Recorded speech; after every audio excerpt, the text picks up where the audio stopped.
I would have to say the people that think that we're crazy are those that don't have an understanding of what's going on. And those that do understand what's going on globally are fully endorsing it. It's really gained a lot of momentum, a lot of enthusiasm, a lot of support.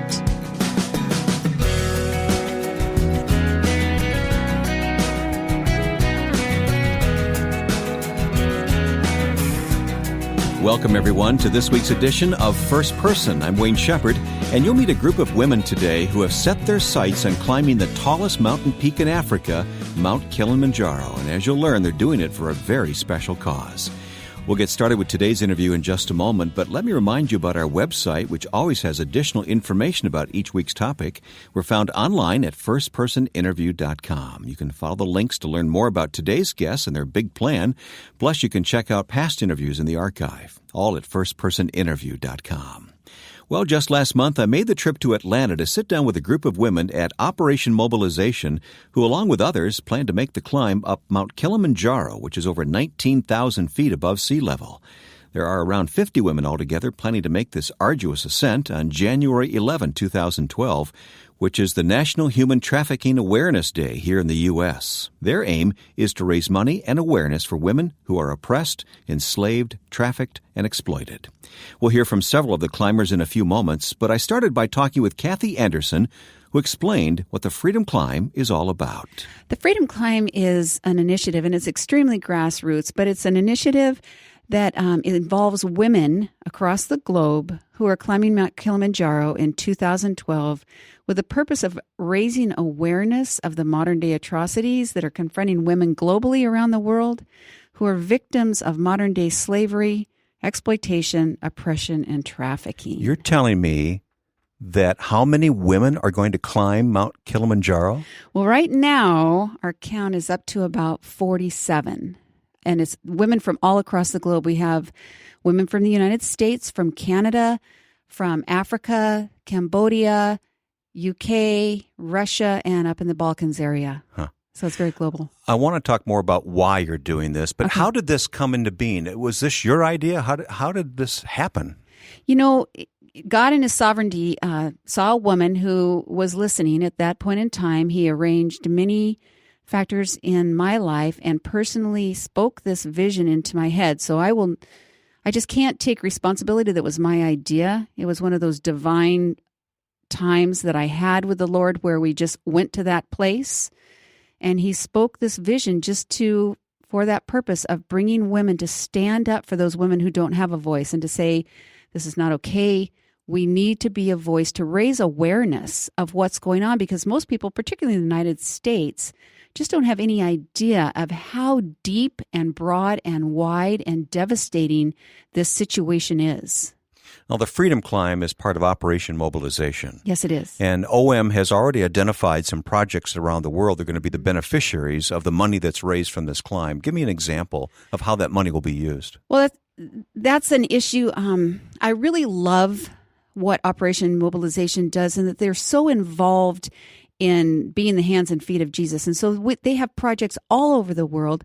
The project that really resonates with me the most is in the area of prevention. So, for instance, we have women. We know that women and children are being trafficked, and probably the most effective way of reducing the chances of that are in the area of education. If you educate a child, you reduce their vulnerability by approximately 80%.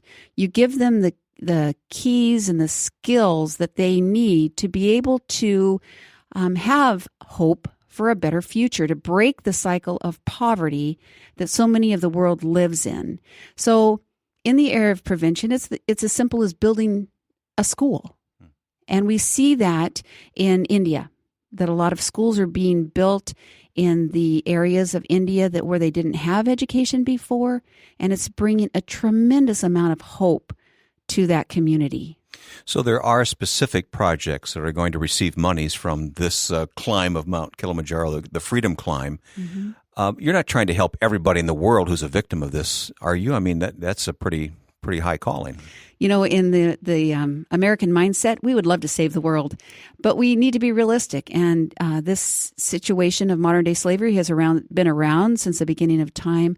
Our goal is that this year, if we could help free 10,000 women and children, that would be a significant amount. And you know, the story of the starfish, if you can help one, would you do that? Would you help one? And I think we would all say absolutely, hands down. Yeah. Just imagine that girl out there that's being exploited, maybe in sex trafficking or some other form of exploitation, and helping that one child. That makes it worthwhile, doesn't it? Oh, absolutely. I have a story of a friend of mine. I was talking to her and just talking about the Freedom Climb, and she told the story of going to a city in Bangkok and walking down the street. And at the end of the street, she saw a platform, and there were these little 11 and 12-year-old girls standing there holding onto poles, and they were dressed in little bikinis, and they had numbers on their legs, and there were people all below buying them. That happens in today's world. Yes, in today's world. And it's so far more common than we have any awareness of. And that's kind of the point and purpose of this, is to make people open up their eyes and become aware of what life looks like for many of these people in these other countries. We're insulated from this, aren't we? Oh, we are. We are so aware. And I would have to say that because I know about it in my head, I've really had to do a lot of research to see it in my heart and take it to that level where I feel very passionate about it, because we don't see it.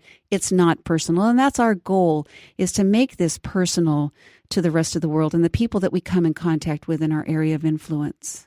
Now, you said you have nearly 50 women from different parts of the world that are going to actually climb Mount Kilimanjaro. Is that pretty hard? I mean, that's one of the world's highest mountains. What, 19,000 something feet? 19 and change, yes. What's it going to be like to climb that mountain? Have you done anything like that? Have you ever seen 45 women be quiet? We will be sucking for air. It's not an easy climb. And there have been many who have done it before us, and none will say that it's easy. Each of the women will have their own struggles. We know that. But that's kind of part of it. It's very symbolic of the very difficult climb that many of these women have to get out of slavery. And so that's the symbolism behind it. It's not going to be a walk in the park. It'll be a slow, difficult climb for us. How have women found out about this and signed up for this? That's the part that I love the most, is it's been so grassroots, it smells green. I mean, it's just been amazing. And word of mouth, a friend telling a friend, someone speaking about it in their church. We had one lady whose sister heard about it in her church in Florida, and she called her sister in Colorado. And her sister in Colorado contacted us, and it's just been word of mouth. And that woman, by the way, is our oldest climber at the age of 73. Is that right? Our youngest climber just turned 18 last weekend. I was going to ask you about that, but you didn't answer my question earlier. Have you climbed mountains like this? The highest mountain that I climbed was Mount Whitney here in California. And that didn't discourage you from another climb? Oh, absolutely. It discouraged me. But the Lord said, no, you need to go. You need to do this. Was it a difficult decision? To go? Yeah. To do this? No. I mean, I argued with the Lord. I told him I didn't really want to do that. But through a week of prayer and fasting, it became very clear that that's exactly what he wanted to happen. So I just started spreading the word, and Operation Mobilization, it gained their interest and their endorsement, and it went from there. We're going to give the website in a few minutes where people can learn more about this Freedom Climb. Mm-hmm. It's on the website, Operation Mobilization, and there's actually a prayer journal that goes along with this. Mm-hmm. But I got to ask you, we're going to meet some of the other women later who are doing the climb. Mm-hmm. I got to ask you, though, I mean, do people think you're crazy? What does your family think of you doing this? Oh, my family, they know I'm crazy. So they're fully in backing all of this. But some people look at you. I would have to say the people that think that we're crazy are those that don't have an understanding of what's going on. There's a purpose behind this for you. And those that do understand what's going on globally are fully endorsing it. And it's really gained a lot of momentum, a lot of enthusiasm, a lot of support. Mm-hmm. Speaking of support, people can come alongside and sponsor you? Is that the right terminology? Mm-hmm. You can go to our website, and we'll give you that in a moment. And you can click on a climber, and you can sponsor a climber. We have some of the international gals who are struggling to get there. You could do that. That would be a wonderful way to help. But we have all of the projects that we are supporting for this year, and I want to make that clear. It's for this year on the website. They're in the area of prevention, as I mentioned, with schools. They're in the area of development, and that would be in a broad brush the vocational skills training centers where you give a woman a skill and a trade so that she can do more than have to sell her body. And then in the area of rescue and rehabilitation, and that's where they actually minister to prostitutes in the brothels. You're also asking for prayer, and you have the prayer journal. Tell me about the journal. The prayer journal was created in Africa, and it just has a multiple of stories of different projects that we're funding across the globe. There are stories from many different countries in there. It's a 12-week prayer journal. It's a great way to just bring awareness to your community and also for you personally to be involved as you're praying for these different women in these different countries. Are you looking forward to this? I can't wait. I absolutely can't wait. And the team that we have, you always wonder, are you going to get along well? We were able to get together last weekend in Colorado for a preliminary climb at Pikes Peak, and it's just a delight to be with these women who are because we're climbing for a common purpose. No one's bringing their own agenda to the table. We're very united in this call. My thanks to Kathy Anderson here on First Person. Coming up in a moment, we'll meet more of the women making the climb. Next week, a conversation with author and speaker Randy Alcorn. Every day I get emails from people, every single day, about various books where people say their lives have been transformed through this book. And I go, that's a work of the Holy Spirit. I could never have done that. And I give him the glory for it. The author of many of the books you enjoy, including Courageous, Heaven, and Safely Home, Randy Alcorn joins us next time on First Person.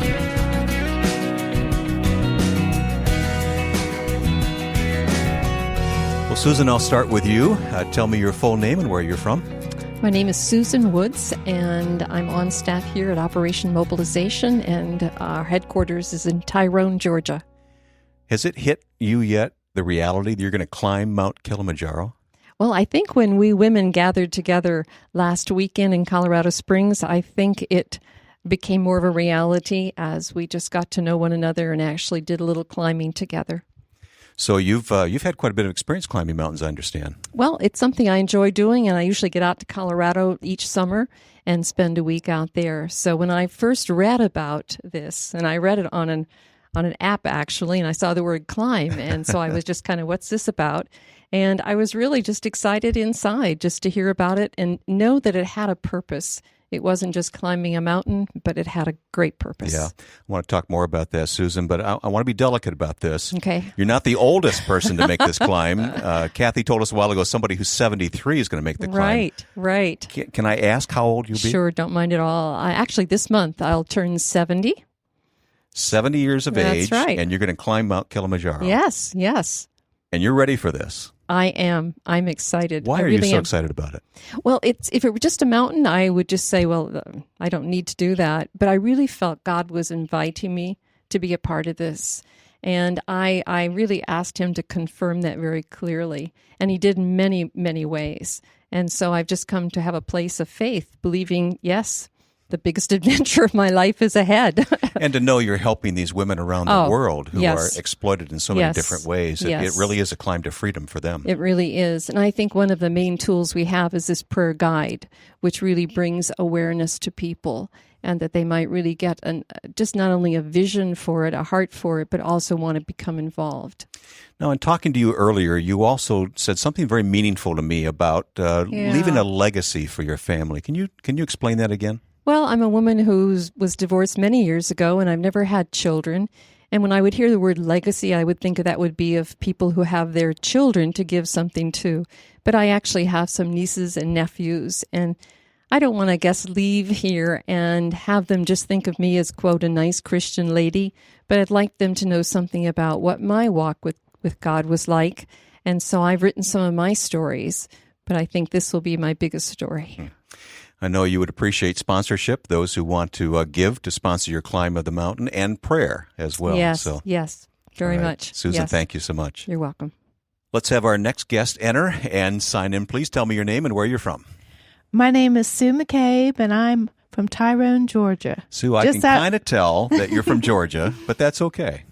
You have a real heart for this trip, don't you? I do. Why? Well, I'm almost 60.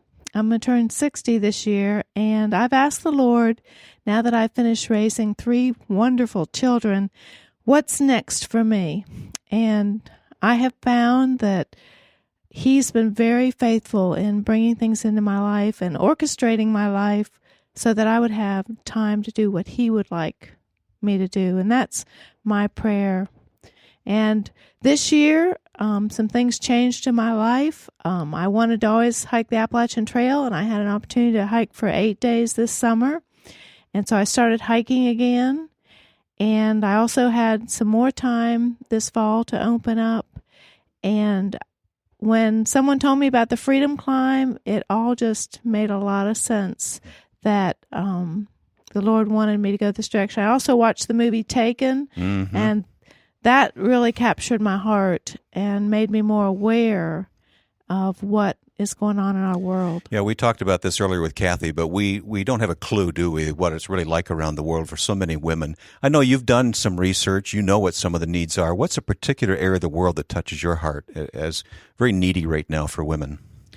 Well, what really touches my heart is I think women's issues have been a big deal since I went to college in the early 70s with the women's lib movement. And I think all of us in America have dealt with women's issues and where's our respect come from? Where's our dignity come from?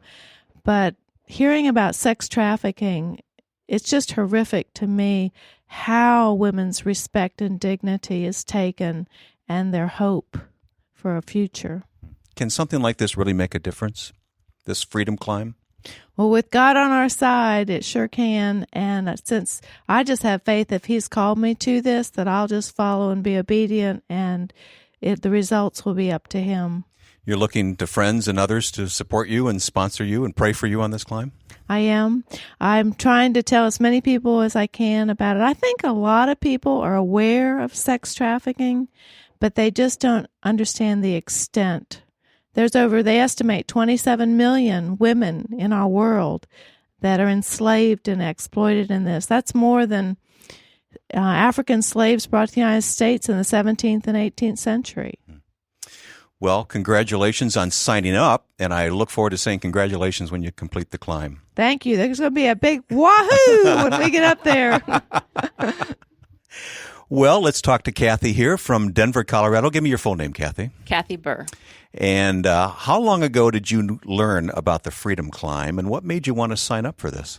Well, I heard about it about a month ago, maybe 6 weeks ago, when Kathy Anderson's husband called me. I serve at our church, Cherry Hills Community Church, and he called, and at the end of his conversation, he just mentioned it, and it immediately resonated with me because of just some research I've done in human trafficking, and I prayed about it for about a month and had to make sure my ducks were in a row, so to speak, in terms of caring for my family, and my mom has agreed to come and take care of my children, Okay. or our children, and signed up about a week and a half ago. I got to ask you, what are your kids? How old are they, first of all? They're 6 and 8.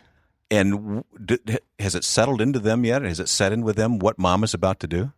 I don't think so. No.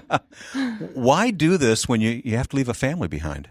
Well, I feel very passionate about, as Kathy and Susan have already said, just the needs of the women around the world, specifically those who are sold into sex trafficking, and it's just so awful that I can't not do it. I've looked for something to really get behind and help raise awareness on this issue. And when I heard about this, I immediately wanted to be a participant. Yeah, and lots of people can participate. Even though we won't make the climb with you, we can participate through the Freedom Climb website, which we'll give at the end of the program again. But has it hit you yet what you're actually going to do? Have you seen Mount Kilimanjaro? You know, I have. It hit me, I think, about 2 nights ago when I was reading on the website about how much we have to train and just really get in shape. And so I've stepped that up recently, so I can make it to the top. Now, we should point out this is not an extreme climb in the terms of rock climbing, but it is a very strenuous climb, isn't it? And the altitude, just the lack of oxygen is going to be a big problem. Yeah, you're right. It's not a technical climb at all, but it is a long climb, and the altitude, 19,000 feet, is something to be reckoned with. So, well, we're going to pray for you as we pray for the others, and I know you're here representing so many other women who are to make this trip, and God bless you guys. Thank you. Let's talk with one more lady who's about to embark on this trek up Mount Kilimanjaro in Tanzania. And tell me your name and where you're from. My name is Nancy Byrne, and actually I'm a volunteer here with Operation Mobilization, and I'm from Fayetteville, Georgia. So you didn't have to look far to find this opportunity. No, I didn't. But you had to say yes. Why did you say yes? I said yes because I've had the privilege of being a self-supporting missionary as well as just a missionary, and been able to travel the world and see up front and personal women who are enslaved and in bondage, in some sort of abuse, whether it be human trafficking or exploitation. I've just seen it really personally. In India, I understand? In India, in Haiti, and in Africa. Give us some eyes on that situation, and you've seen it. Help us understand it. Well, to make it really personal, my husband worked for a company in India, and about 3 months into our visit there, he was approached by one of his managers. He wanted to adopt a baby girl who had been trashed. When you say trashed, yes, literally trashed. Literally trashed. She had been thrown in the bushes of a small village and just on the outskirts of Delhi called Ghaziabad. She was trashed. She was 2 months early. Was it because she was a girl? Or? It was because she was a girl. And typically, girls in Indian society and their culture, they are considered a burden. They are of no value. They're throwaways. And she was 2 months early. She weighed less than a kilo, which would be, less than 2 pounds. And she had rat bites infested all across her body. So. Wow. So that's the type of need that the Freedom Climb is going to address in these projects around the world to help victims of exploitation like that. Right, exactly. All right.